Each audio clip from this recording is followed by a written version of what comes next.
Tout juste 18h sur Al24 News, c'est l'heure de votre flash info. Nouveau crime odieux perpétré par l'armée sioniste contre les Palestiniens. Cette fois-ci, c'est le jeune Ahmed Shahada, âgé de 16 ans, qui est tombé en martyr sous les balles de l'occupation à Naplouse. Il a été inhumé aujourd'hui sous un flot d'indignation et de colère de la part des Palestiniens. A noter que le Premier ministre Mohamed Shtayyeh appelle la communauté internationale à réagir face au meurtre des Palestiniens par les forces de l'occupation sioniste.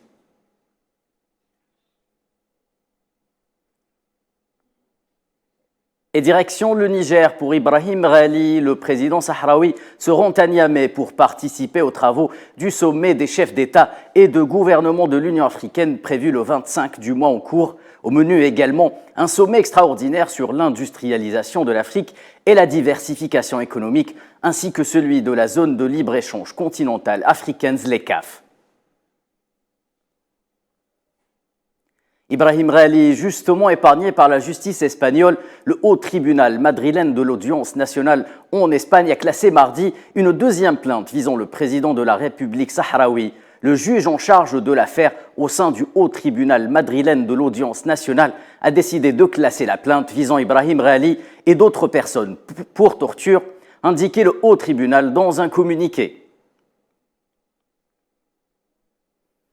Et Sahara occidental toujours avec cette déclaration forte de l'ambassadrice américaine en Algérie, Elisabeth Moore-Aubin, lors d'un point presse justement tenu hier à Alger. Les États-Unis partagent avec l'Algérie le même point de vue sur le problème du Sahara occidental. Ils soutiennent les efforts de Staffan de Mistura, l'envoyé spécial de l'ONU pour un règlement politique juste du conflit sahraoui, propos signé Elisabeth Moore-Aubin donc. Et en Tunisie, le président Kais Saïed persiste et signe. Les élections législatives auront bien lieu à la date annoncée initialement, c'est-à-dire le 17 décembre prochain. Le président tunisien, qui a par ailleurs exhorté l'instance supérieure indépendante pour les élections, à poursuivre son travail en toute indépendance.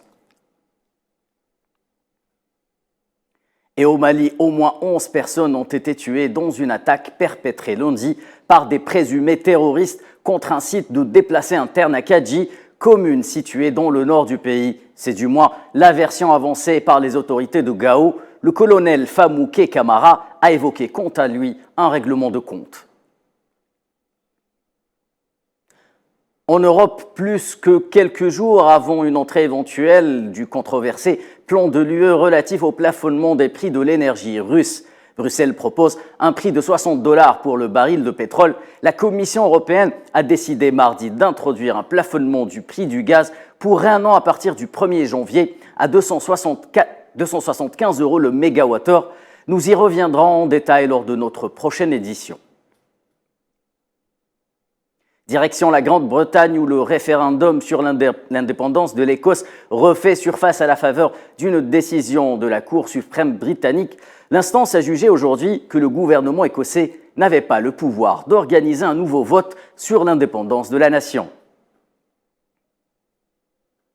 Et la terre a une nouvelle fois tremblé ce matin, cette fois-ci en Turquie. Un séisme a frappé la ville de Golyaka dans le nord-ouest du pays. D'une magnitude de 6,1 sur l'échelle de Richter, la secousse a fait au moins 50 blessés selon un bilan actualisé des autorités turques.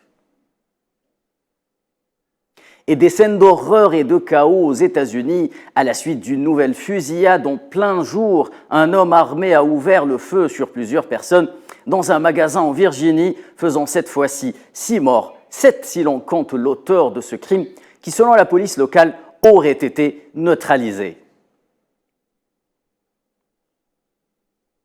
C'est la fin de ce flash, je vous donne rendez-vous dès 19h pour une page complète de l'information sur Al24 News.